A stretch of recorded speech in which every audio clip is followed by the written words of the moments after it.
Labas vakaras.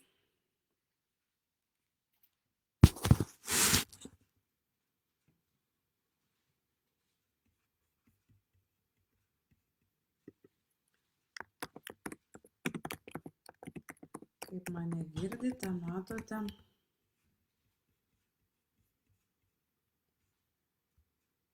Aš pagarsinsiu.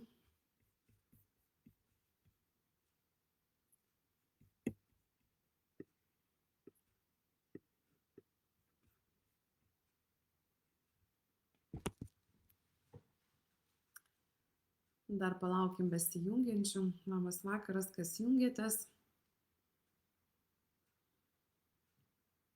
Ir parašykit atgalinį ryšį, kaip mane girdit, kaip matot, ar viskas gerai.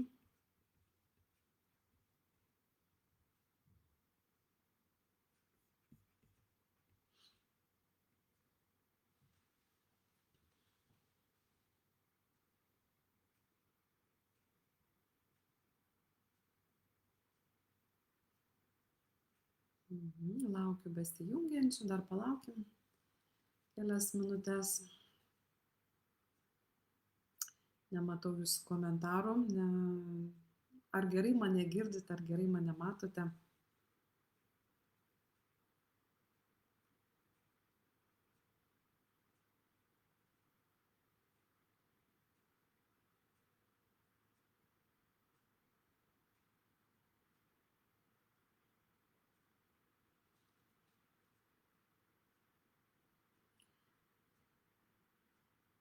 Kaip jūsų nuotaikos? Malonu matyti besijungiančias.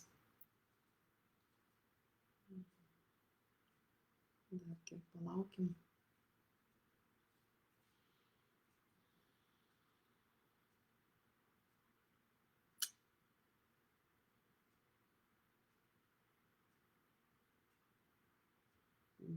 Malonu matyti besijungiant pažįstamus veidus, pažįstamus žmonės.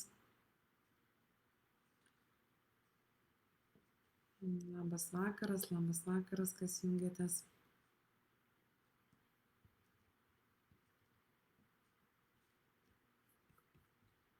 Ar gerai girdit? Turbūt, jeigu nieko nekomentuojate, tai greičiausiai girdit mane. Ir mes toliau nagrinėjom temą, nagrinėjom santykius, pati aktualiausia tema. Ir jūs dabar dalyvaujate ir man tiesiog yra labai įdomu, kokiame jūs dabar etape esate. Jūs savo gyvenimo etape, tai aš turiu omeny, ar jūs esate santykyje su kažkuo, turite partnerį, ar jūs esate vienos, ar jūs išsiskyrusios, ar besiskiriančios. Tai būtų smagu, jeigu parašytumėte. Ar nenorit, nerašykit, jeigu pasidalinsite, bus labai faina, tiesiog žinočiau, matyčiau, čia yra dėl manęs, kad aš tiesiog matyčiau kokią auditoriją, į ką labiau akcentuotis, nes kitą kartą aš tiesiog turiu vieną planą, apie ką kalbėti, bet kada pamatai kokią auditoriją, pamatai užklausą ir tada pakreipiu temą kitaip, nes man norisi, kad šitie laivai būtų jums naudingi, kažkokia tai turėtų vertę, o ne tik tai, kad atėjot paklausyti. Tai ir jeigu turit kažkokių klausimų, tai jūs juos jau galite ruošti šitoje temoje ir užduokite, prašau, jos pabaigoje, nes aš dabar visiems turiu mintį, vidinę tokią mintį ir nuostatą, ką aš turiu papasakoti, tai visai ką prašau klausimus užduoti pabaigoje. Aišku, šita tema tokia, jeigu pas jūs santykiuose dabar viskas gerai, tai ir gerai, tada šitokių temų mes ir apskritai vengiam ir nenorim kalbėti, bet paprastai kuo daugiau su amžium, tuo pas mus ten daugiau tų visokių santykių, daugiau visokių peripetijų, daugiau išsiskyrimų. Ir aš manau, kad nėra žmonių, kurių neliestų šitą temą, nepaliestų skyrybų tema ir kuriems nebūtų svarbi santykių tema. Ir šiandien aš būtent kažkodėl taip panorau pakalbėti apie santykių etapus ir pakalbėti apie tos etapus, kaip nuo rožinių akinių link skyrybų, nes visi mūsų santykiai prasideda labai gražiai. Ir mes einam į santykį ir galvom, kad jau dabar, tai čia jau tas žmogus ir kad mes gyvensime ilgai ir laimingi. O tie santykiai dėja nėra statiški, jie yra judantis, jie yra nuolat besikeičiantis ir jie praeina tam tikrus natūralius etapus. Ir tuose etapuose išryškėja labai stipriai abiejų partnerių emocinis brandumas, išryškėja vertybės, išryškėja vidiniai įsitikinimai, išryškėja apskritai, ar yra gebėjimas kurti darnų ryšį, ar apskritai yra gebėjimas kurti santyki. Nes gimstame mes dėja be enciklopedijos vidinės ten galvoje, kaip kurti tuos santykius, kaip kurti santykius mes mokomės iš savo tėvų, iš socialinės, iš tos visuomenės pusės, žiūrim, kas darosi, žiūrim, stebim kitus, suaugusius ir taip po to kūrėm savo santykių modelius. Ir šitie santykiai, jie iš tikrųjų, tai yra santykių tie etapai, jie yra iš tikrųjų universalūs ir jie visiškai nepriklauso nuo to, kiek žmonės yra panašus arba skirtingi. Ir visi mes periname per tam tikrus emocinius, psichologinius ir praktinius pokyčius. Ir tikrai ne visi santykiai išgyvena visus etapus. Kai kurie nutrūksta ankstyvoje stadijoje, kiti išsilaiko ilgiau, bet, pavyzdžiui, galbūt tampa visiškai kažkokie tokie automatiniai, mechaniški, negyvi tie santykiai, be gilaus ryšio. Ir aš šiandien noriu pakalbėti apie 5 santykių etapus ir jūs tiesiog pagalvokite, kokiame etape jūs esate, susimastykite, gal jūs jau žinote, kokiame etape rašote. Neringa rašo, išsiskyriau, pernai Liepą gyvenu viena. Jo, kada mes išsiskiriam. Taip, yra dabar ir po to yra tas išsiskyrimo etapai, po skyrybų etapai, vėl kitokie etapai, ten yra tų skyrybų išgyvenimo etapai, bet čia jau yra atskira tema. Taigi pirmasis etapas tai yra tas, aš jį vadinu rožinio akinių etapu, tai yra susižavėjimas, tai yra įsimylėjimas. Ir jisai pats maloniausias, pats laukiamiausias etapas, mes jo labiausiai laukiam, mes apie jį svajojam, romantiniuose filmuose ten prisižiūrim, knygų prisiskaitom, mes įsivaizduojam, kad dabar šitas etapas truks ilgai ir laimingai. Kaip pasakose, jie gyveno ilgai ir laimingai. Jo, ir jis iš tikrųjų pats stipriausias yra stipriausias emocinių požiūrių, stipriausias yra fiziologinių požiūrių, nes kai mes sutinkam tą žmogų, kurį tiesiog fiziologiškai patraukia prie jo, tarsi toks, kažkoks tinkti vyksta kažkoks kaip sujungimas, kažkoks tai smegenyse. Smegenys pradeda gaminti labai intensyvų hormonų kokteilį. Ir ten, žinokit, ten dopaminas pradeda gamintis, ten labai stipriai oksitocinas pradeda, ten nuo visų bučinių, nuo visų lietimųsi glamonių ir ten taip toliau. Serotoninas, tai yra laimės hormonas skiriasi. Ir jie sukelia euforiją, sukelia labai stiprią priklausomybę ir tokį priklausomybę primenantį potraukį. Ir ten tie rožiniai akiniai, kas ten vyksta, ten viskas atrodo tobula, viskas, partneris žavutis, jo trūkumai visiškai ten nepastebimi arba ten nematomi. O jeigu ten ir pastebimi, tai nereikšmingi, atrodo, nes pasąmoningai susikuriame idealų jo paveikslą, mes turim tą vidinį kažkokį tą idealą. Ir jeigu jisai pradžiai per tuos rožinius akinius atitinka tą idealų, tai mes tą idealų paveikslą, mes ten svaigstam, ten viskas vyksta spontaniškai, ten jausmai atrodo ypatingi, čia atrodo gyvenime, tokio artumo neturėjau, tokio žmogaus, man toks jausmas, aš jį pažįstu 100 metų, jau čia taip geras su juo, ir mums atrodo, kad mes sutikome pagaliau savo žmogų. Ir šiame etape norisi būti kartu. Šiame etape norisi dalintis kiekvieną akimirką, turėti fizinį artumą, turėti emocinį artumą, norisi dieną naktį būti kartu. Ne? Ir galbūt kažkas iš jūsų dabar išgyvenate šitą etapą. Nu, aš taip manau, kad tie, kas išgyvena šitą etapą, tai jiems nei kitokių laivų kaip šitas. Ir ten dabar nei kito laiko, ten nesenai Valentino diena praėjo, tai ten yra tiesiog, ten yra euforija dabar.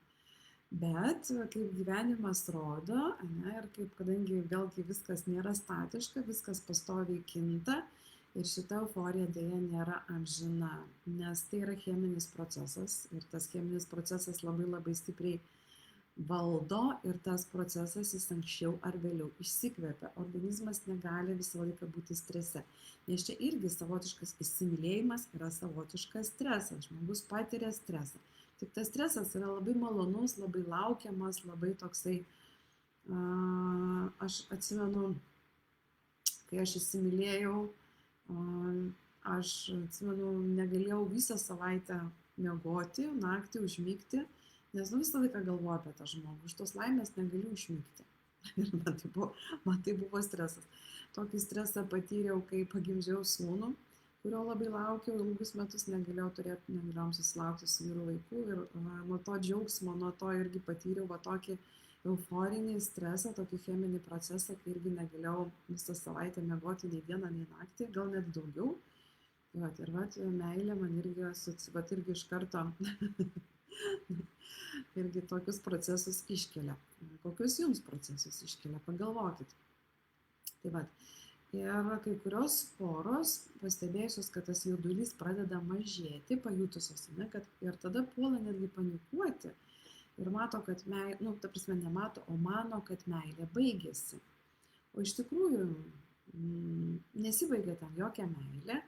Iš tikrųjų, aišku, yra pas ką baigęs, yra pas ką tas euforijos etapas praeina, žmonės tiesiog pasuka skirtingais keliais, nes yra žmonių, kurie medžioja šitą euforijos etapą, šitą cheminį procesą, jiems yra labai svarbus ir kai išsikvepia, jie tiesiog eina vėl į kitą santykį ieškoti šito cheminio proceso, šito dopamino, šito oksitocino, šito serotonino, jiems reikia nuolat gauti šitų hormonų.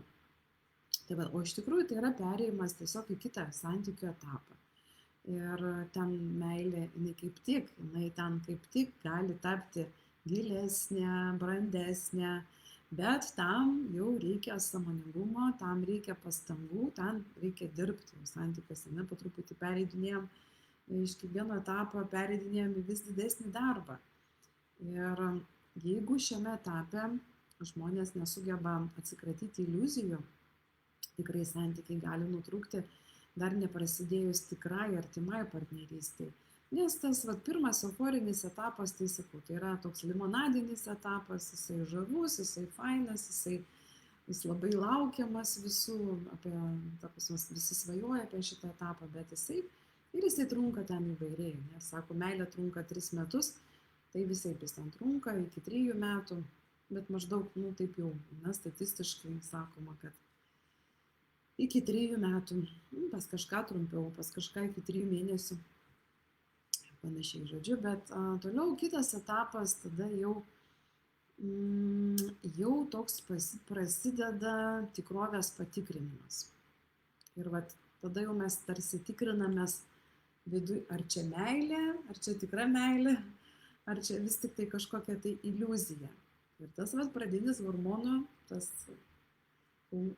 audros etapas, tas laikotarpis jis nurimsta ir prasideda tikrasis partnerio pažinimas. Po truputį krenta ten visos kaukės, visi rožiniai akiniai ir tikrai jūs man turbūt paantrinsite ir man pritarsite, kad ne visi tie pokyčiai pastebimi iš karto. Santykių pradžioje mes labai labai daug ko nematom ir matyti nenorime. O jeigu ir matome, tai manome, kad mes savo meilę šitą partnerį pakeisime. Ir tiesiog sekančiame etape atsiranda daugiau natūralumo ir ten daug mažiau pastangų vienas kitą sužavėti, ten prasideda rutina, ten daugiau kasdienybės ir jeigu iš pat pradžių partneris atrodė nepriekaištingas, nuostabus, žavus ir ten toks ir anoks ir pradeda ryškėti jo įpročiai, jo charakterio savybės, pradeda lysti minusai, pradeda silpnosios vietos ryškėtis ir tada, va, pavyzdžiui, vietoj tų jaudinančių pažinčių, vakarų, pasimatymų ir ten jaudinančių tokių visokių, tokių potyrių, atsiranda rutina. Vietoj aistros, nes pradžioje tai nuolat aistra, atsiranda tiesiog tokio, kažkokio pripratimo, daugiau saugumo, bet rizika nuoboduliui tokia jau atsiranda. Ir va šitame etape dažniausiai kyla jau pirmieji nusivylimai.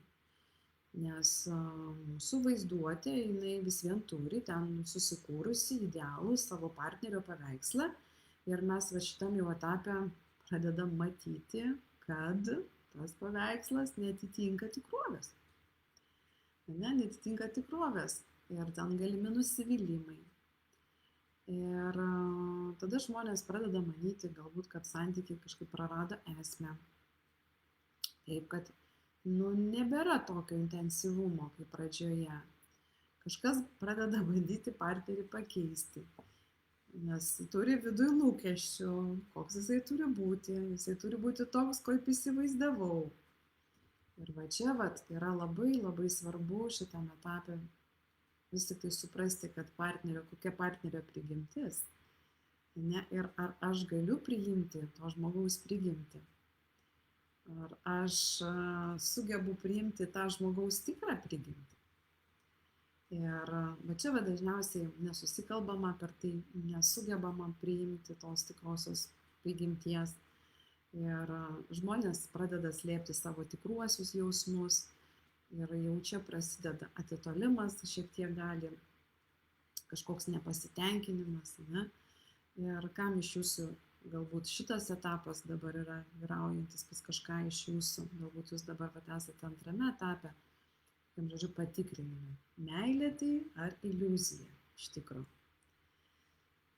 Tai va, ir toliau kitas etapas, trečiasis etapas, va čia jau prasideda iš tikro tas išlikimo etapas ir čia yra galios pasimatavimas, konfliktai, galios kovos. Ir tai iš tikro vienas iš sudėtingiausių santykių etapų.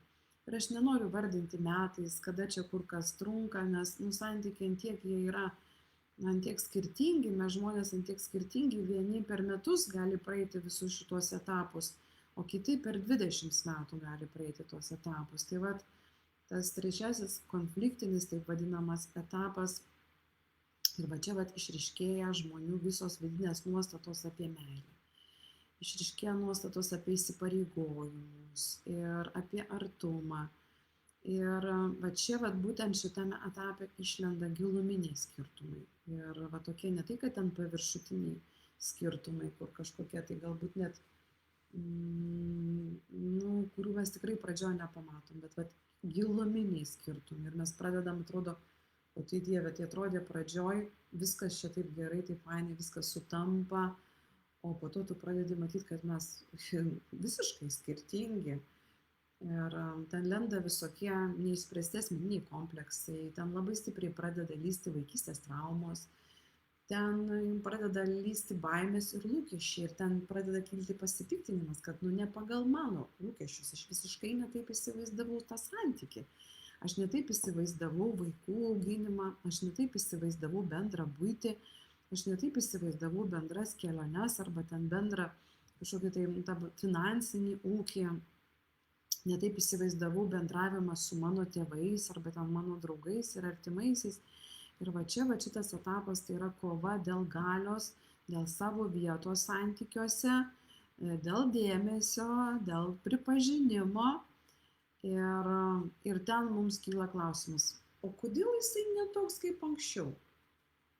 Ir mes norim, kad jisai būtų kaip anksčiau. Mes norime, kad būtų toks kaip pradžioje, rodytų labai daug dėmesio, rūpinimos ir panašiai. Ir tada mums pradeda kilti klausimas, o kodėl mūsų santykiai pasikeitė? Kas čia nutiko? Kodėl pasikeitė santykiai? Ir ten, būtent trečiame etape, ten jau išryškėja didžiosios įdomybės. nes tenai konfliktų sprendimas prasideda per manipulacijas. Per bandymą vienas kitą sutvarkyti, pakeisti, kažkaip, žodžiu, perdarinti. Ir čia žmonės labai įvairiausios strategijas pasirenka. Vieni, tokie gal labiau intravertai, jie, bet nebūtinai intravertai, žodžiu, bet renkasi tylą, slopina savo jausmus, praryja jausmus, nieko nesako, kaupia. Ir vieną dieną, kai jau tikrai emocinė tokia, kaip pasakyti, emocinė, tokia vidinė ta praryta visa įkrova tampa per stipri, tada jau nebegali ir tada jau viską išplėskia, ką prisimena nuo pirmo pasimatymo, ką prisimena, viską išsako. Ir šita fazė tai yra tikrai tokia, kad jeigu joje mes nesugebam mokytis spręsti problemų sąmoningai, tikrai santykiai gali tapti labai labai destruktyvūs, labai išlenda būtent visi toksiški, visi narcizai, visi manipuliatoriai labai labai stipriai išlenda šitame trečiame etape. Ir jie jau pavargsta vaidinti, pavargsta būti geručiai, jie tampa natūralūs ir parodo savo tikrą veidą. Ir čia, jeigu partneriai iš tikrųjų išmoksta kalbėtis, nes yra labai svarbu santykiuose kalbėtis. Daugybė santykių griūna būtent dėl to, kad žmonės nesikalba ir neišsako savo emocijų. Tai jeigu žmonės išmoksta kalbėtis apie tai, ką jaučia, ką galvoja, kas ten nepatinka, kas ten tinka, kaip norėtų kitaip, jeigu sugeba priimti skirtumus ir nesistengia kovoti, nesistengia kontroliuoti, nesistengia konkuruoti, nenurungti vienas kito, nepažeminti vienas kito. Ir siekia, ką daro vietoj to, siekia rasti kažkokius kompromisus, galbūt kažkokius kažkokį tai kelią. Ir santykiai iš tikro gali pereiti visiškai į naują, žymiai gilesnę fazę, į tą brandžią, tą tikrą brandžią meilę. Tai ar jums pažįstamas šitas etapas, irgi pasidalinkite, ar jums galbūt kažkas iš jūsų šitame etape dabar. Ar yra kas nors, kas šitame etape. Tai ir toliau ketvirtas etapas, tai tada jau čia apsisprendimas. Apsisprendimas, ar vis tik tai augti kartu, ar tikrai kažką tai daryti, eiti, ar vis tik tai skirtis. Ir jeigu pora įveikia, čia jau tas krizės įveikimo etapas arba neįveikimo etapas. Jeigu žmonės įveikia krizę, santykiai tampa dar brandesni. Ir tikrai partneriai tada pradeda suvokti, kad tikra meilė nėra vien euforija, tikra meilė nėra vien aistra. Deja, jinai reikalauja abipusio darbo. Meilės kalbų išmanimo, ar išmanote savo partnerio meilės kalbą, ar žinote savo meilės kalbą.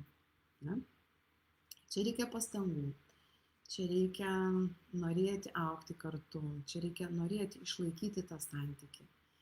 Ir čia gali atsirasti tas tikras emocinis ryšys. Ir jisai jau nėra paremtas jausmų intensyvumu, jisai paremtas pagarba.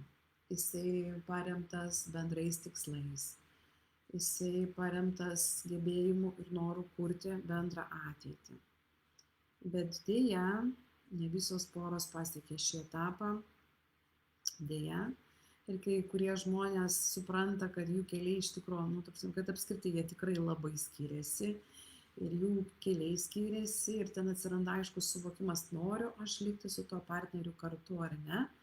Bet dauguma žmonių, dėja, net ir suprasdami, kad tas partneris, tikrai, ne tas žmogus, apsirikau, per tos rožinius akinius nepamačiau, per daug norėjau tos meilės, neįvertinau ten to, ir panašiai.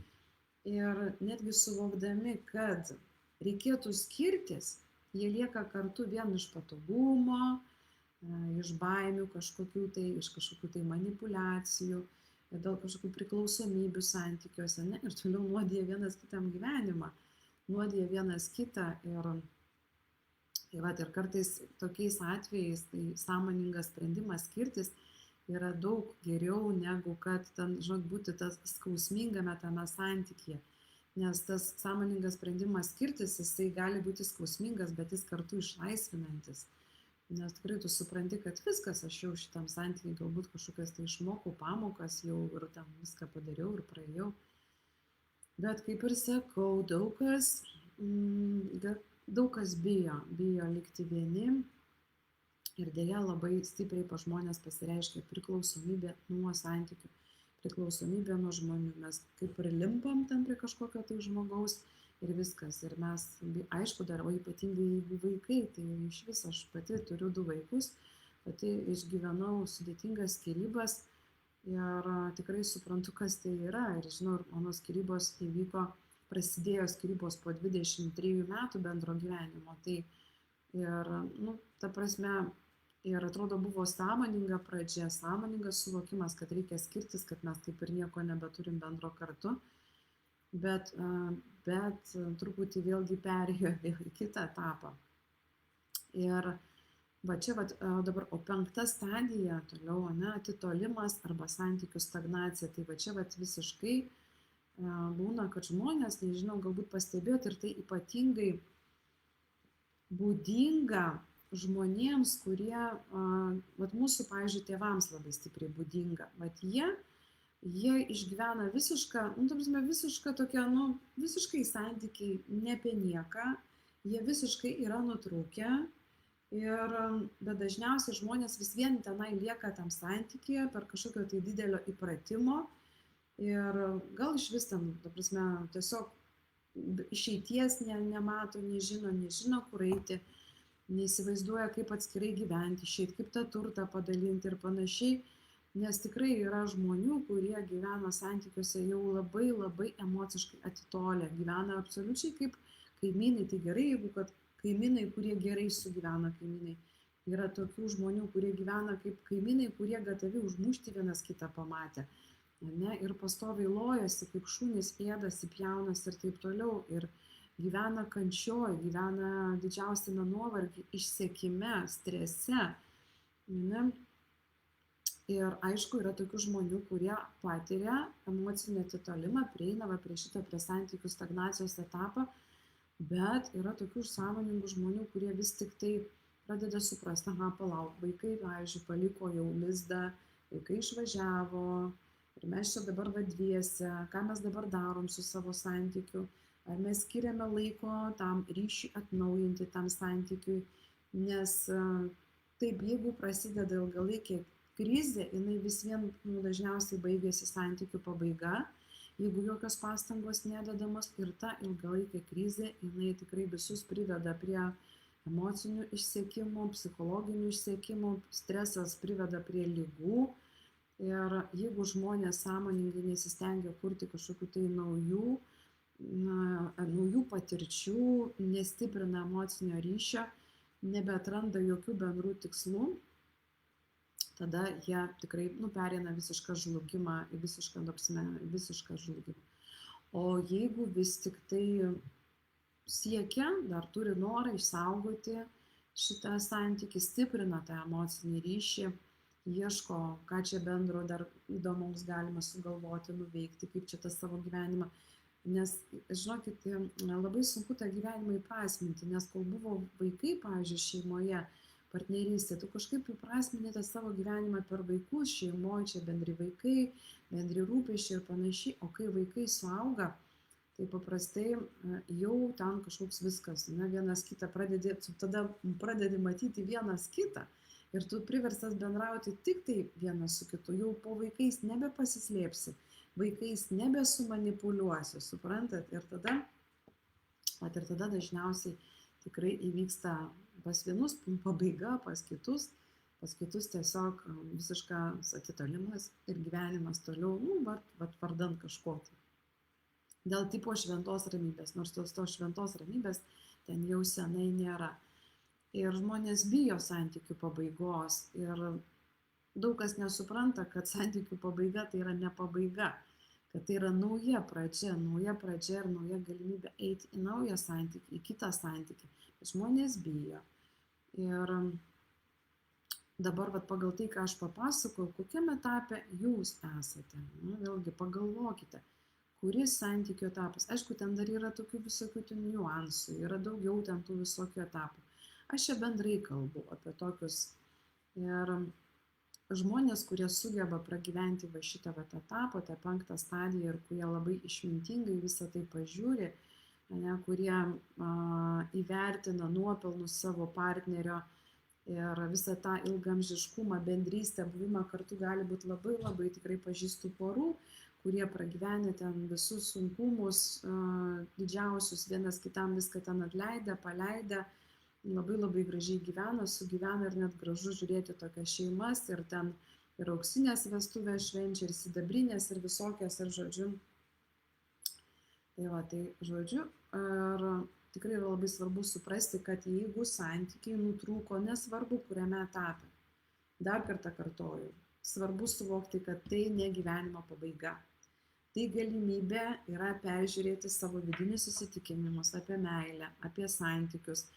Tai yra galimybė išmokti svarbias pamokas, tai yra galimybė pasiruošti naujam etapui, pagerinti save, patobulinti save, pabandyti suprasti, o kokia aš arba koks aš buvau santykyje, ką man reikia patobulinti, kaip aš noriu kitaip, nes paprastai visi mūsų buvę partneriai yra puikus pavyzdys, kokių santykių reikia nebenorėti ir kokio partnerio nebenorėti šalia. Ir mes tada, kai analizuojame savo buvusius santykius, galiu pasakyti, va šito aš nebenoriu santykiuose ir galiu savęs paklausti, o ko aš noriu vietoj to.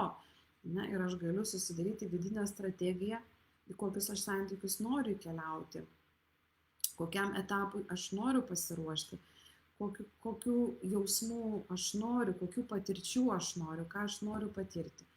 Taip galbūt su kitu žmogumi, bet visą laiką pamirškim tuos kitus žmonės. Visų pirma, prisiminkim save, o ką aš noriu su savimi patirti. Kas man pačiai yra svarbiausia.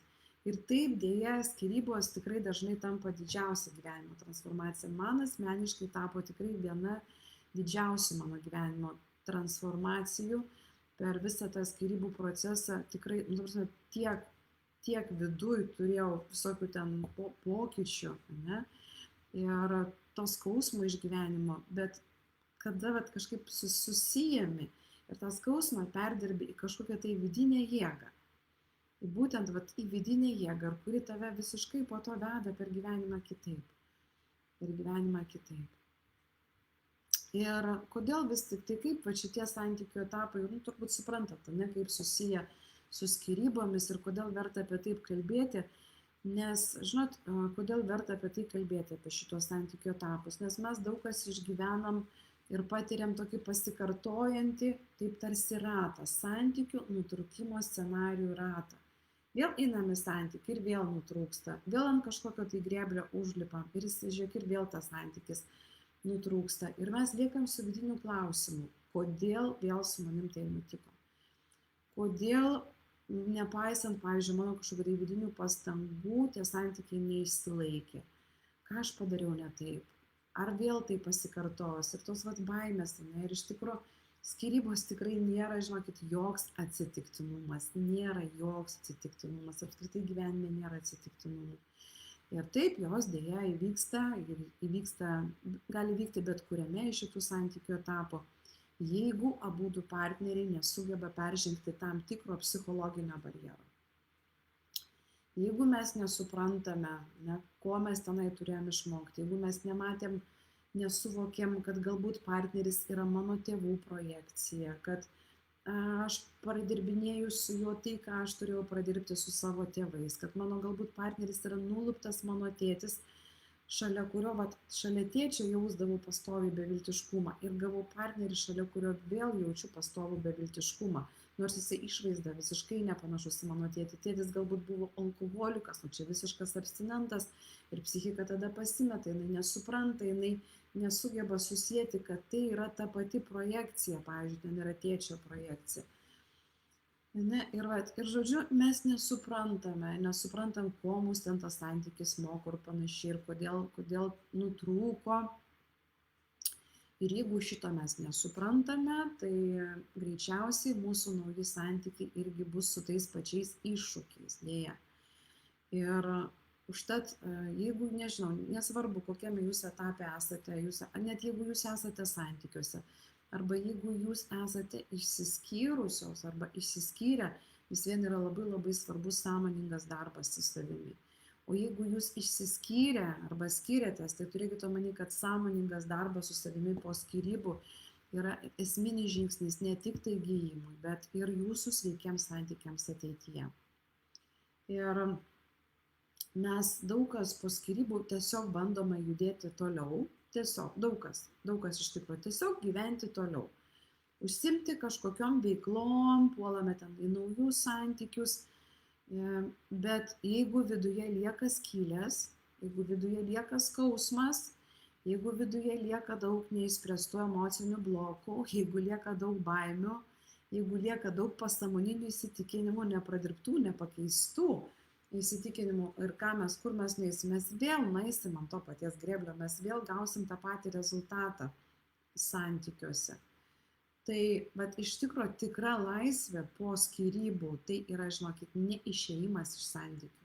Neišėjimas, bet aš pati asmeniškai savo patirtim jums sakau, kad laisvė neišėjimas iš santykių. Laisvė yra savo emocinio pasaulio išvalymas, savo vidinės vertės atstatymas.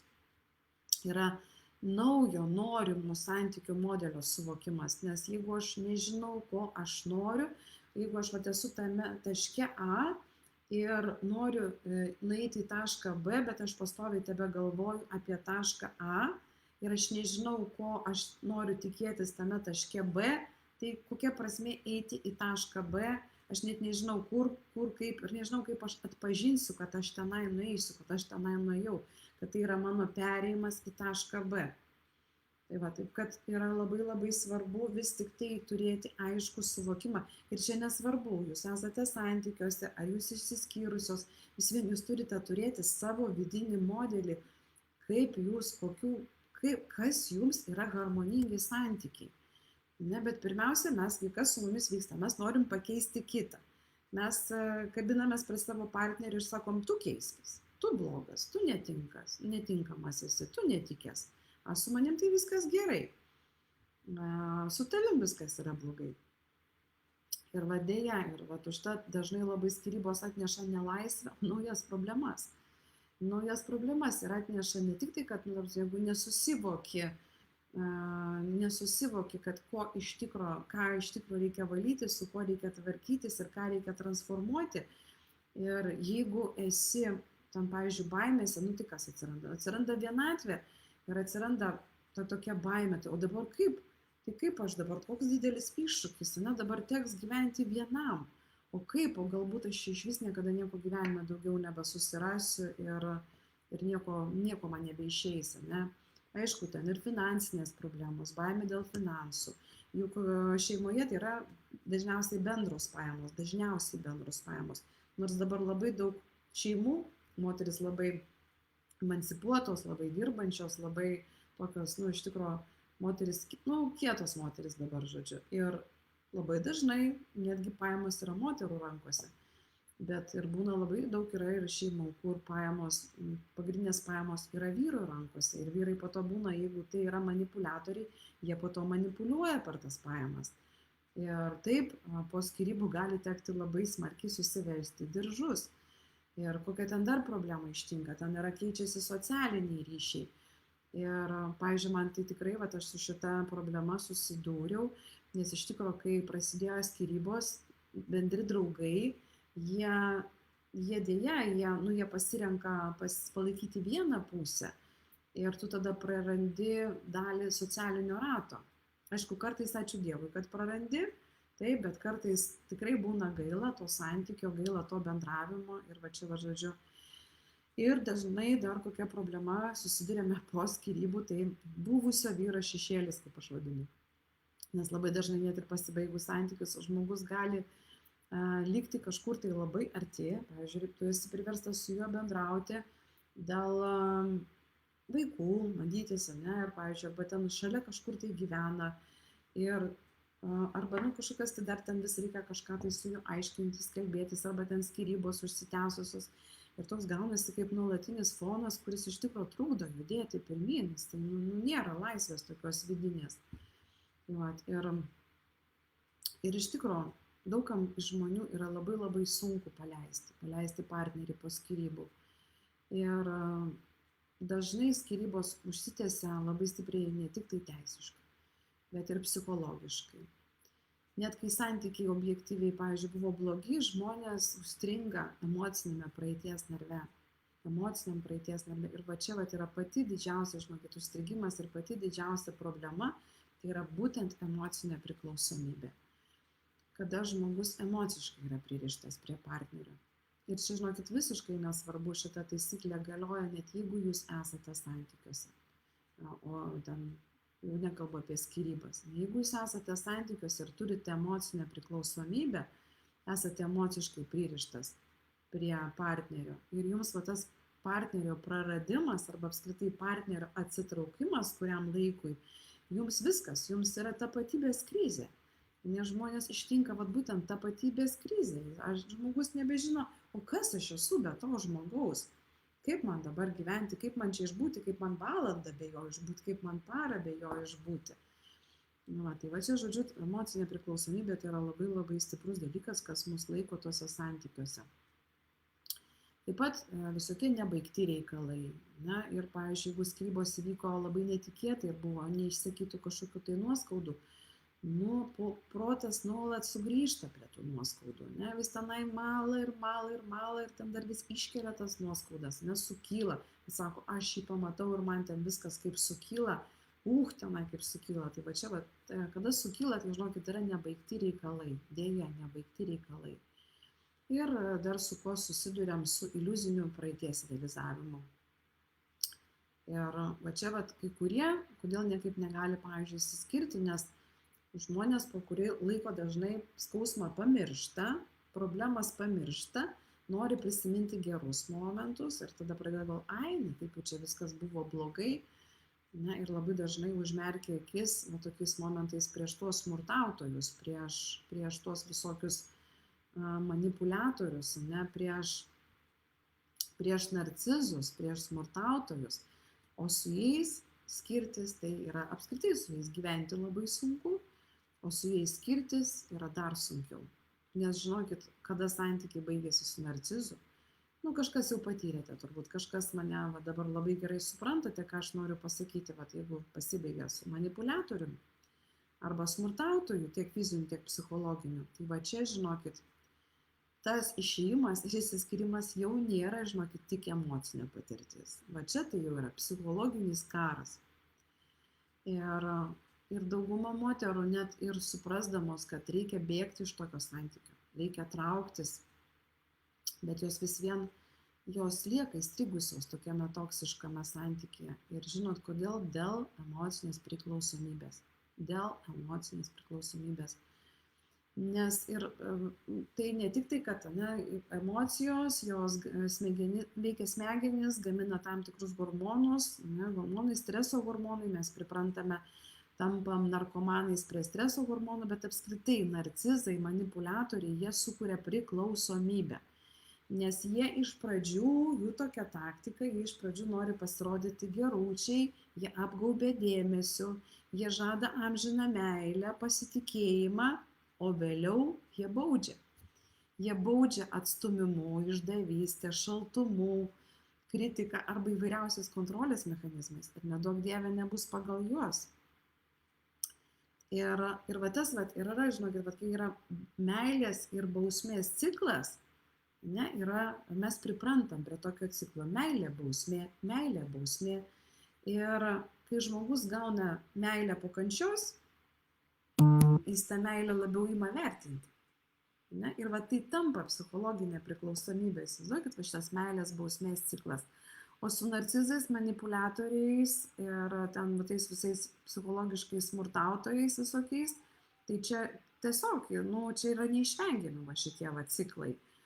Ir jeigu dar, aišku, žmogus įkrenta į aukos poziciją, Tai auka, tai jinai ten iš vis ras tūkstantį priežasčių, kodėl nenutraukti tokio santykio, jinai tenai kapstys, kodėl taip nutiko, žodžiu, tenai ir ten taip toliau kaltins save, žodžiu, bet jinai, auka, jinai niekada, jinai nemato, ką iš tikro daro manipuliatorius, ką iš tikro daro smurtautojas, ne, nes jinai viską ant savęs dažniausiai suverčia.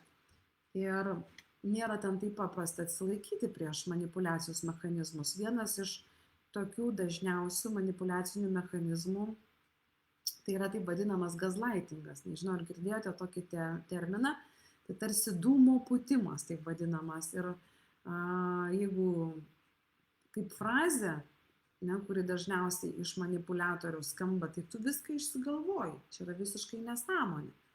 Ne, vat, pavyzdžiui, susiranda meilužę, atvirai ten sėdi telefoną pasiėmęs, ten žiūri su ją susirašinėja, žmona jam sako, ką tu čia darai, jisai sako, tau vaidenasi, tu nesveika, tu pastovi čia viską išsigalvoji, žodžiu, ne? Ir va toks smurtautojas psichologinis, jis nuolat iškreipia realybę ir jisai tokį, va, ne, tokio, pavyzdžiui, tokį partnerį priverčia abejoti savimi. Ir net po išsiskyrimo, ne, jeigu ilgai auka patyrė va, tą būtent gaslightingo mechanizmą, tai jinai ten dar ilgai po to gali net nepatikėti kitais žmonėmis ir apskritai savo sprendimais. Dar kokia labai populiari manipuliacijos forma, tai yra trianguliacija, taip vadinama. Kas tai yra trianguliacija? Tai yra trečių asmenų įtraukimas. Ir ten yra įtraukimas, kad kurstyti pavydą, nepasitikėjimą, ten gali būti lyginimas su kitais, ne, ir todėl ten jaučiasi žmonės nepilnaverčiai santykyje su tokiais. Žodžiu, tai va, tai labai labai svarbu. Ir kas dar vienas iš manipuliacijos mechanizmų labai svarbu, tai yra nuolatinis atsiprašymas. Narcizai ir manipuliatoriai, jie labai dažnai moka atsiprašyti ir prižada keistis. Ne? Ir tai yra jų labai labai stiprus manipuliacinis bandymas susigrąžinti auką. Bet tai yra iliuzija. Ne? Ar kur jūs matėte, kad pasikeistų? Ne? Gal nežinau, jūsų gyvenime jums kas nors pasikeitė? Tie, kurie vieną kartą pažadėjo keistis, atsiprašė, antrą kartą pažadėjo, atsiprašė, ar pasikeitė? Nepasikeitė, ne? Bet mus vis sugrąžina į tą santykį ir nepaleidžia iš jo. Ir aš žadėjau pasakyti ir pakalbėti apie tai, kodėl vis tik tai skyrybos su smurtautoju yra labai pavojingos, nes ten yra nuolatiniai grasinimai, ten yra nuolatinis spaudimas ir kai kurie būtent smurtautojai po skyrybų, kai prasideda skyrybos, jie tampa dar pavojingesni, jie grasina, jie bando atimti turtą, jie bando išmesti į gatvę, jie bando atimti vaikus, jie naikina finansiškai, jie naikina finansinius išteklius ir taip toliau ir panašiai. Ir pas juos, suprantat, pas juos kontrolės poreikis neišnyksta. Net ir po skyrybų, labai dažnai konsultuoju moteris, kurios po skyrybų ateina ir sako, neišnyksta, jisai pastoviai, jisai turi raktus, jisai ten eina, jisai kažko ten dar vis tikrina į namus, jisai ten dar kažką tai ten daro. Jie, žodžiu, po išsiskyrimo, jie bando valdyti auką. Jie nori tų aukos emocijų, jie nori per vaikus, per pinigus, per teismus valdyti, visiems toliau kontroliuoti situaciją. Suprantat? Ir jie dažniausiai smurtautojai, jie nuvertina savo partnerius tiek, kad jie, žinokit, tie pradeda jaustis, kad visiškai nepajėgus gyventi be jų. Tie sukuria tokias sąlygas ir aplinkybės, kad tai ne viskas. Tai va, žinokit, mielosios, ir skyrybos su tokiais partneriais tai tikrai yra labai labai sunkus dalykas, labai žinau ir labai daug moterų tikrai susiduria su tuo ir apie tai reikia kalbėti ir reikia padėti ir reikia gelbėti ir jeigu visų, aišku, nereikia gelbėti, kai jūsų niekas neprašo, nes čia yra, mes turim tokį, kad norim gelbėti visus, kai mūsų niekas neprašo, bet jeigu žmonės prašo pagalbos, tai, išlikime, nenoriu pasakyti to žodžio, nebūkime abejingi, ne, nes nubrauk nebus, būkime abejingi, bet vis tik tai atkreipkime tai dėmesį ir jeigu prašo pagalbos, padėkime, nes iš tikrųjų su tokiais, su smurtautojais yra tikrai labai, šitiems žmonėms yra tas, kas skiriasi su smurtautojams, jiems tikrai yra pavojinga ir jiems tikrai reikia pagalbos. Ir ir juos tikrai ten bando visaip surišti įvairiausiais, ta prasme, tikrai labai labai sudėtinga. Tai mes dar su jumis darysime meditaciją, dar darysim meditatyvinę praktiką. Tradiciškai visą laiką mano laivo pabaigoje būna trumpa, bet labai veiksminga meditatyvinė praktika. Bet prieš pereinant į praktiką, aš noriu trumpai pakviesti jūs į kursą, tas moteris, kurios išgyvenate dabar tą sunkų skyrybų laikotarpį, arba jau išsiskyrėte ir niekaip dar ten negalite paleisti tos praeities, o galbūt kaip tik jūs, pavyzdžiui, dabar skyrėtės ir nežinot apsispręsti, skirtis, nesiskirti, ką jums daryti ir panašiai tokiam užstrigimo etape, sprendimo nepadarimo etape, tai jums irgi šitas kursas gali tikrai būti svarbus ir reikalingas. Nes jeigu santykiai, žinokit, nutrūko ir tikrai tai ženklas, kad reikia ne tik tai išgyventi šitą laikotarpį, bet reikia tą laikotarpį išanalizuoti jį, kad paversti naujos pradžios tašku. Ir kurse jūs tikrai turėsite galimybę atpažinti, kuriame santykių etape jūs esate, tų skyrybų santykių etape.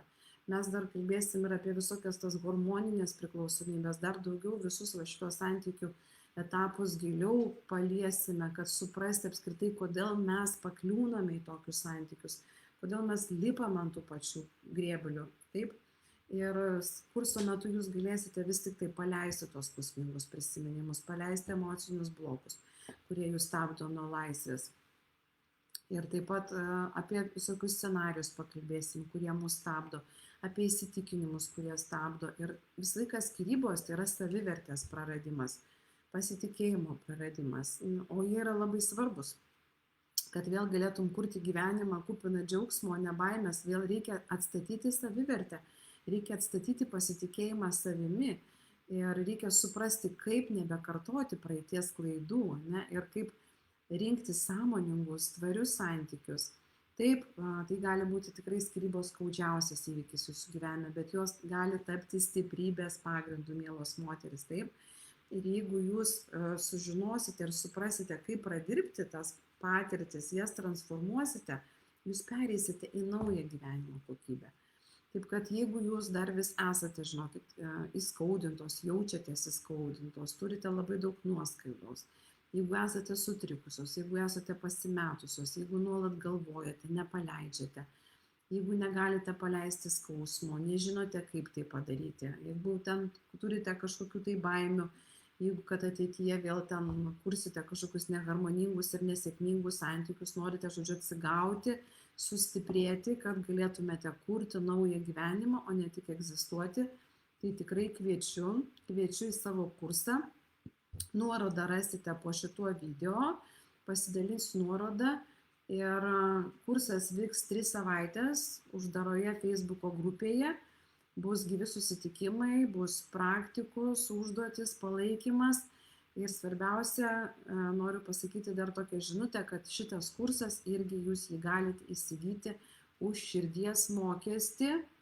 Ir galite mokėti tiek, kiek galite mokėti, kiek norite mokėti, kiek vertinate mano pastangas ir tą darbą ir turite galimybę savaitę pabūti kurse ir pabandyti tą kursą, su registracijos mokesčiu ir po to, jeigu jums tinka tą savaitę, patinka, jūs po to galite sumokėti galutinį širdies mokestį, nes dauguma moterų niekaip negali apsispręsti, kokį tą širdies mokestį mokėti, kiek kursą įvertinti.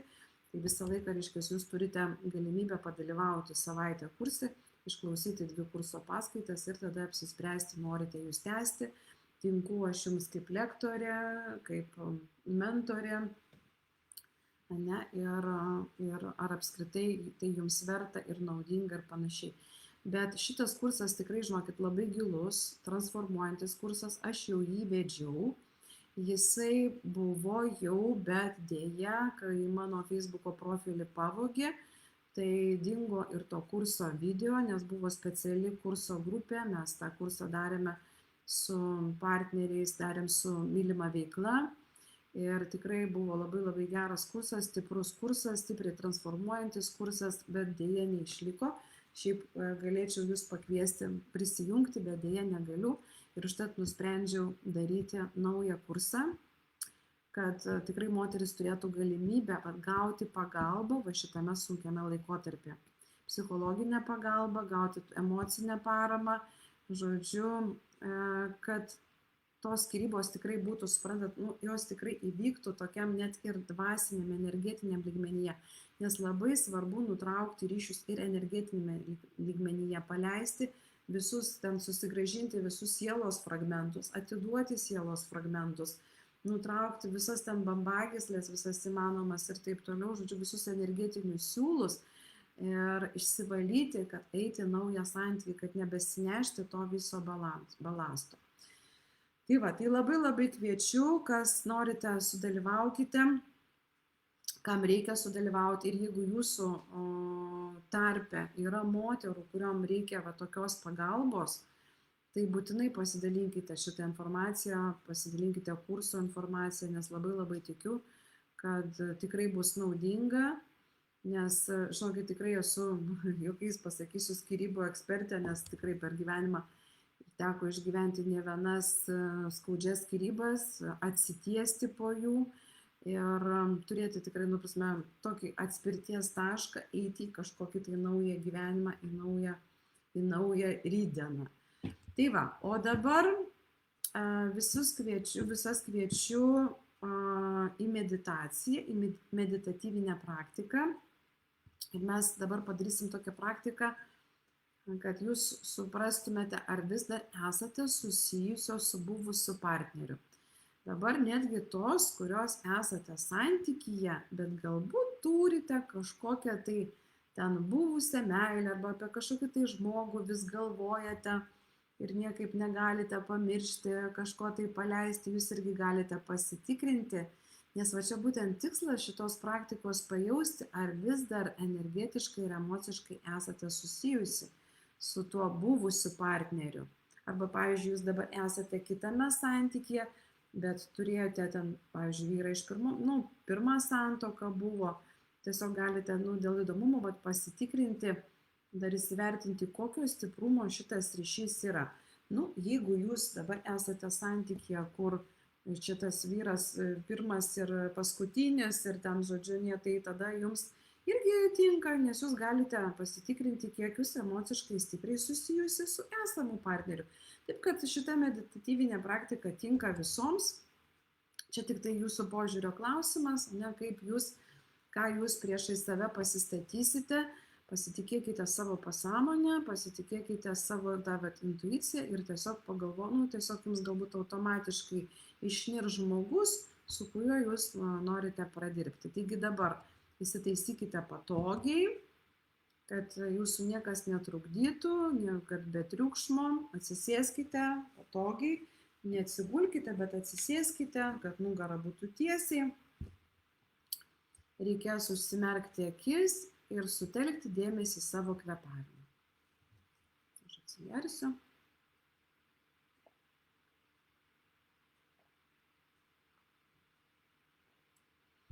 Ir sutelkite dėmesį į savo kvėpavimą, būkite užsimerkusios ir pradėkite giliai kvėpuoti.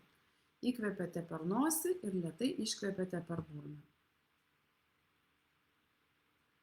Ir kvėpuodamos jauskite, kaip jūsų kūnas atsipalaiduoja.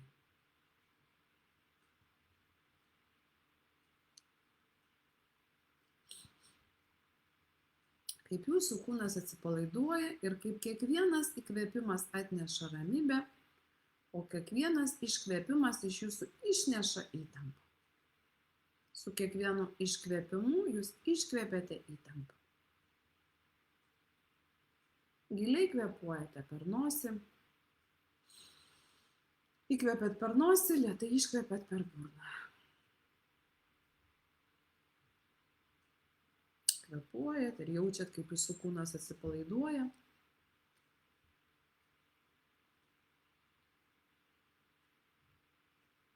Kiekvienas įkvėpimas atneša ramybę, iškvėpimas išneša įtampą. Atsipalaiduojate vis labiau.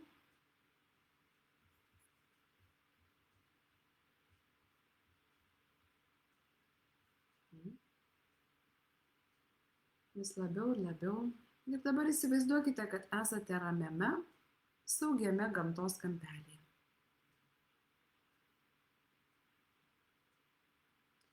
Gali būti miškas, tai gali būti pajūris, o gal ežero pakrantė. Arba kažkokia tai tavo vidinė erdvė, kuri asocijuojasi tau su visiška vidinė ramybė.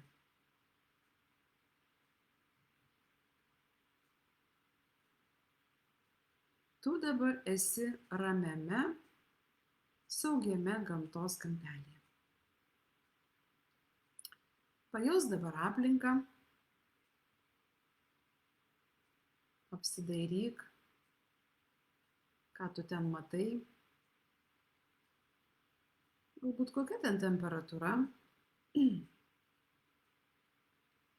kokie ten garsai. Pajausk šią vietą visų kūnų.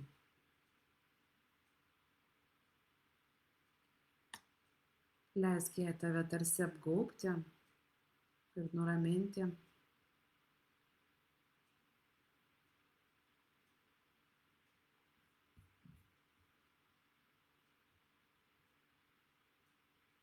Kaip tu ten jautiesi? Ar tau ten saugu?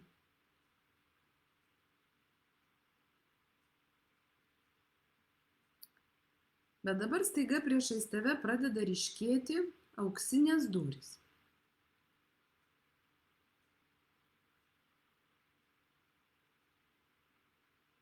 Jos atrodo tarsi vartai į tavo pasąmonę.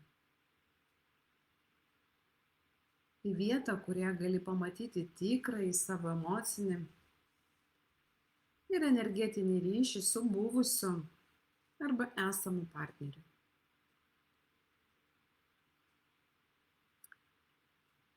Kokios tos durys, pasižiūrėk, kaip tu jautiesi, stovėdama priešais tas duris.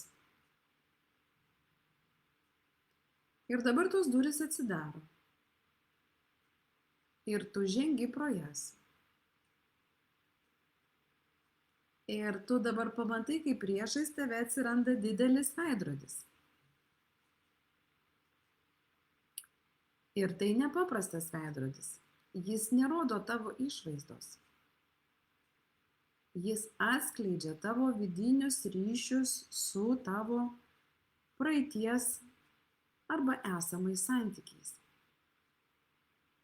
Dabar pažvelk į tą veidrodį ir stebėk, kas jame atsispindi, ką jame matai. Ar matai savo buvusį partnerį ar esamą?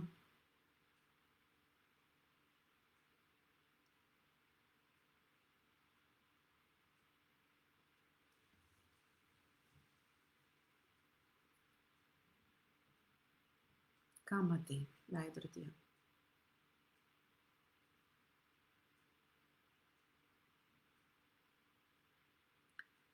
Ir ką dabar jauti, žiūrėdama į atspindį veidrodyje? Kas dabar tavo kūne, kokia emocija sukilo? Kaip dabar jautiesi? Kokia tau emocija kyla stebint šitą vaizdą? Šitą žmogų.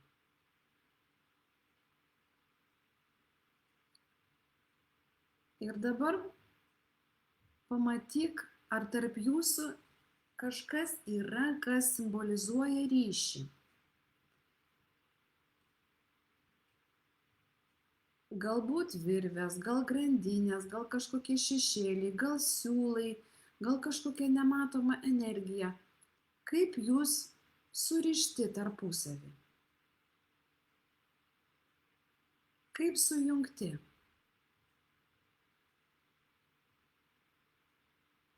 Jeigu tai buvęs partneris, ar pasižiūrėk irgi, kokie ryšiai, o gal jau nieko nėra, gal tik tai ploni siūleliai, siūlai, tokie ploni plonučiai. O gal ten kaip tik kokie vos nestori vamzdžiai, rąstai. Ir per kur eina, per per kokias kūno sritis jungiasi.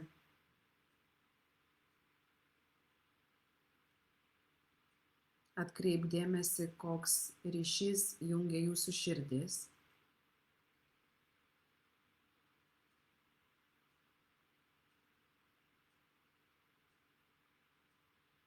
Koks jausmas kyla dabar stebint šį vaizdą ir suvokiant šitą ryšį arba šiuos ryšius.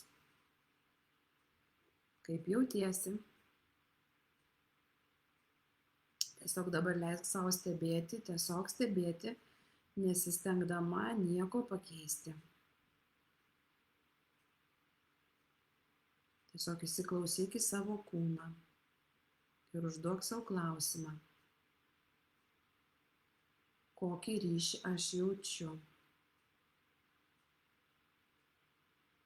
Kur jis labiausiai pasireiškia? Kur kūne jaučiu reakciją? Galbūt tai spaudimas krūtinėje, gal įtampa pilve, gal nemalonus jausmas gerklėje. Ką jaučiu dabar?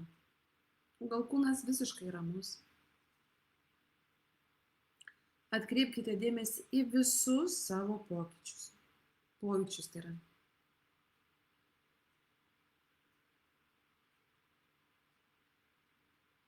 Kokį emocinį ir energetinį ryšį nešiojasi su tuo žmogumi.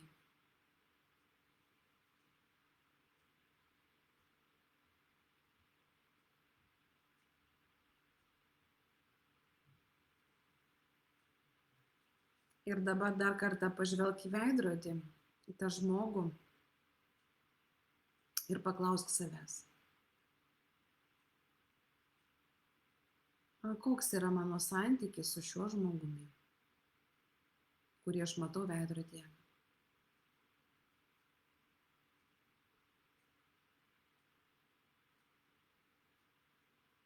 Ar šis ryšys dar aktyvus mano gyvenime, ar man svarbus?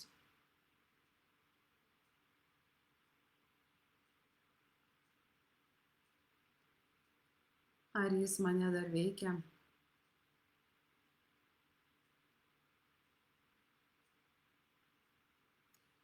Kol kas nieko nereikia keisti, jūs tiesiog stebite taip, kaip yra.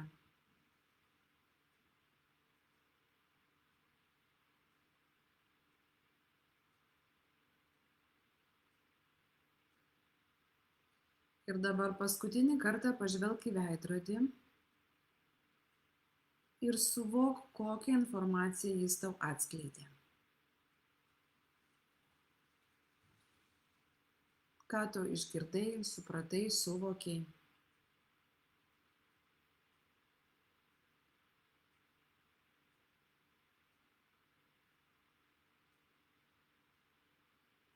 Ir dabar tu pradedi matyti, kad veidrodis pradeda tarsi blukti, jo vaizdas blukti, vaizdinys, o tu lėtai apsisuki ir išeini tuo pačiu taku pro tas auksinės duris, pro kur atėjai. Sugrįžti į saugią erdvę, kur pradėjai savo vidinę kelionę. Pajunti, kaip tavo kūnas vėl pilnai čia ir dabar. Vėl pradedi giliau kvėpuoti. Švelniai pajudink pirštus, rankas, kojas. Ir kai būsi pasiruošusi, lėtai atsimerk.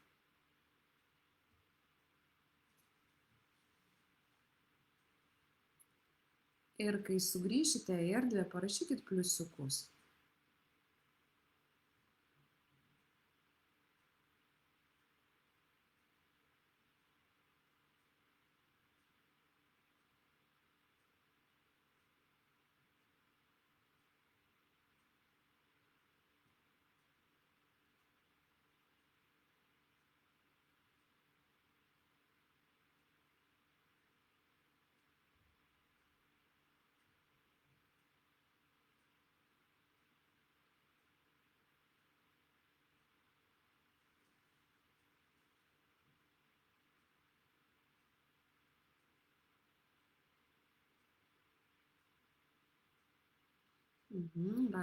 Rašot, nemačiau, nieko nepavyko. Galėsit pabandyti dar kartą. Įrašas liks grupėje, galėsite vėliau pasileisti po kurio laiko. Taip mums dėja kartais neparodo. Kam pavyko pamatyti? Kam pavyko pamatyti? Dabar tiesiog savo užduokit tokius klausimus. Ką pamačiau veidrodyje? Kokia emocija kilo stebint?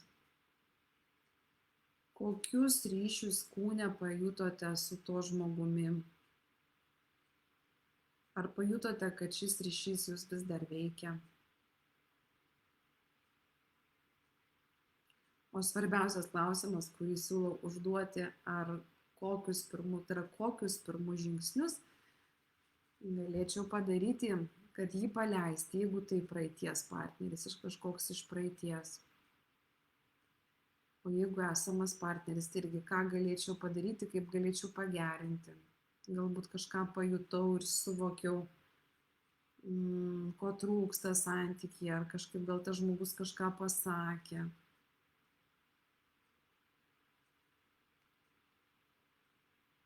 Jūs šitą praktiką galite ir pačios pasidaryti. Tai yra labai paprasta. Užsimerkite, atsipalaiduojate, nueinate save mintimis, nunešate į saugią vietą, ten pamatote auksinės duris, praeinat pro tas duris, pamatote veidrodį, kiekvieną galite savo tempu padaryti, pamatote veidrodį ir paprašote savo dvasinio pasaulio, kad jums parodytų kažkokį tai žmogų tame veidrodyje. Vat ir jūs galite tą padaryti pačios ir savo ritmu. Ir laukti tol, kol pamatysite atvaizdą veidrodyje, kol, aišku, jeigu neužmigsite. Nes jeigu darote vakare ir pavargusios, tai labai visai didelė tikimybė, kad užmigsite praktikas bedarydamos. Tai kodėl šita praktika dar tokia, tokia trumpa, bet svarbi, nes daug moterų mano, kad ryšys su buvusiu žmogumi ten, pavyzdžiui, baigėsi vien todėl, kad jie nekalba ten arba nemato vienas kito, bet tačiau emocinis tas ir energetinis ryšys, žinokit, jisai gali likti aktyvus dar labai ilgai. Ir jisai pasireiškia per pasikartojančias mintis, per emocinės reakcijas, per sunkumą kažkokį tai judėti gyvenime į priekį. Ir šitą praktiką jinai padeda diagnozuoti, kiek dar mes esame susijusios su praeities santykiais, kokios sąsajos dabartinėme santykyje, taip energetiniai, koks stiprumo šitas ryšys. Ir šita praktika nėra skirta nutraukimui, jinai skirta pamatymui ir įsisąmonimui, ir bet tai jau yra pirmas žingsnis, jeigu jums tai svarbu paleisti santykį, tai yra pirmas žingsnis į santykio paleidimą, arba žingsnis į santykio pagerinimą, vėlgi. Bet būtent gilų paleidimą ir išlaisvinimą iš energetinių bei emocinių saitų mes atliksime kurse Laisvė po skyrybų. Mes ten, žodžiu, ne tik tai diagnozuosime, bet ten ir bus visos energetinės skyrybos, bus tokia praktika. Arba jeigu jūs nenorite dalyvauti kurse, jūs galite įsigyti šitą praktiką pas mane tinklapyje www.gintarė.davainienė.lt ir ten yra tiesiog meditatyvinė praktika, energetinės skyrybos ir jūs galite įsigyti tiesiog kaip audio produktą. Jūs galite klausytis mano balso ir daryti tą meditaciją su visomis instrukcijomis ir taip toliau, kaip paleisti, nes yra tikrai labai gili meditacija, kuris skirta būtent energetinio ryšio nutraukimui, atsidalinimui sielos fragmentais ir atsiskyrimui nuo buvusio partnerio. Ir žinokit, dėja, jos vienos kartais tikrai neužtenka. Kartais būna toks stiprus energetinis ryšys, kad tokią meditaciją reikia daryti ir ne vieną kartą. Arba moteris būna padaro, po kurio laiko vėl pasitikrina. Tai yra atskiras produktas ir jūs galite įsigyti mano tinklapyje. Tai ir jeigu po šios praktikos supratote, kiek dar vis esate susijusios su buvusiu partneriu ir norite iš tikrųjų išsilaisvinti, tai tikrai tada jums labai bus naudingas kursas Laisvė po skyrybų. Nes tikrai supraskit, skyrybos tikrai gali būti tikra laisvė. jeigu iš jų žinai, kaip išeiti ir išeiti su vidinė stiprybė, neužsiauginus tą stiprų dvasinį stuburą, išsitiesinus, atstačius savivertę ir panašiai. O kitos, kaip mielos moteris, kaip kitom pavyko praktika, ar kiek nors pasidalinsite, ar kažkas kažką matė, ar niekam nepavyko praktika, tai labai man tiesiog įdomu. Šiandien visai nematau jūsų atgalinio ryšio, kažkaip šiandien jūs pasyviai dalyvaujate, bet matyt tokios, tai būčiau labai dėkinga, jeigu kažkas tai pasidalintumėte, kam pavyko pamatyti, suvokti.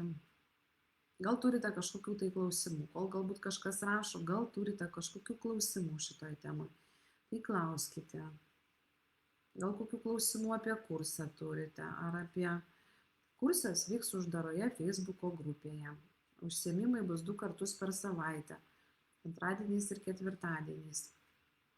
Visą informaciją, visą prašymą, ko tikėtis kurse ir kas ten vyks ir ką mes darysime, jūs rasite po šiuo video.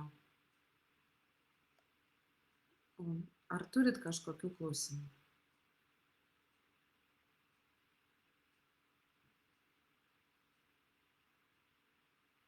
Ar kažkokių tai pasidalinimų? Jeigu neturite, tai ką, tai tada turime baigti, nieko nerašot, nieko net neklausėte, tai tada, ką mes tada šitą vakarą baigėme, tada visoms, jeigu buvo klausančių vyrų ir visiems, linkiu gero likusio vakaro, gražaus, ir tada, ką, tariu iki kitų susitikimų, stebėkite, sekite reklamą, kada kas vyksta, kokie įvykiai, kokie ir dalyvaukite aktyviai, klauskite, rašykite, gal bus jums kažkas iškils svarbaus, galite asmeniškai klausti, rašyti, galite individualias konsultacijas ateiti, galbūt jeigu nenorite grupinio darbo, tai visą laiką galimas individualus darbas, dirbu individualiai, konsultuoju individualiai, visą laiką rekomenduoju pradėti nuo diagnostinės konsultacijos, kad jūsų problemą galėčiau įsigilinti ir tada pasiūlyti, kaip ją spręsti, paieškoti jums pačių geriausių būdų, kaip spręsti. Jolanta rašo, pavyko pamatyti grandinėmis surištas su manimi 2 žmonės, buvusį vyrą ir jo buvusią kenkusią man. Nu, va, matot, įsivaizduokit, reiškias, ant kiek dar psichikoje, ten ir giliai pasąmonėje, ne, šitie žmonės dar stipriai veikia ir juos reikia atkabinti, juos reikia paleisti, ir nes, dar rodo, kad stipriai grandinėmis net surišta, tai rodo tikrai stipriai emociškai surišta ir reikia nutraukti. Norite vidinės laisvės, net kursą taip ir pavadinau, laisvė po skyrybų, todėl kad vidinė laisvė tai yra, kai nėra jokių grandinių, nėra jokių siūlų. Dar siūlai ten visokie galimi, jeigu yra bendrų vaikų ir ten jūs bendraujate, ten reikia jums su to žmogum kontaktuoti, komunikuoti, tai gali būti dar mentaliniam lygmenyje, pavyzdžiui, iš kaktos srities kažkokios tai einančios gijos, kažkokios energetinės siūlai, tai yra normalu, nes jūs pagalvojate apie tą žmogų, ten kaip apie savo vaikų tėvą ar panašiai. Būna dar gijos lieka iš širdies, nes, pavyzdžiui, vis vien, jeigu gerbi tą žmogų, myli, kaip ten, pavyzdžiui, savo buvusi, vertini vis vien tą žmogų, jisai, daleiskim, vertini už pamokas atneštas į tavo gyvenimą, už kažkokius suvokimus, gali būti dar ir, pavyzdžiui, kažkokios tai jungtis krūtinės lygmenyje, širdies čakros lygmenyje, gerklės čakros lygmenyje, jeigu reikia su kažkuo kontaktuoti, dar ten bendrauti. Bet labai pageidautina, kad nebūtų jokių energetinių siūlų, ryšių, būtent mūsų seksualinėje zonoje, tenai kur pilvas, ten kur apačia, kur gimda, kur mūsų bamba ir panašiai, nuo saulės rezginio, jau čia tikrai jau jokių neturėtų būti, nes tai yra vėlgi seksualiniai ryšiai, tai yra intimi priklausomybė ar dar kažkokia tai žodžiu. Bet kuo tie siūlai silpnesni su buvusiais partneriais, čia aš turiu menį, tuo geriau. O su esamais partneriais, tai Tai normalu, kad turi būti stiprus ryšiai ir per visas zonas, per visas čakras turi eiti stiprus harmoningi ryšiai. Ir tai yra normalu, ne? Kol mes esam santykėje, kol komunikuojam su tuo žmogumi energetiškai, mes esame vienas kito lauke ir mes dalinamės energijomis.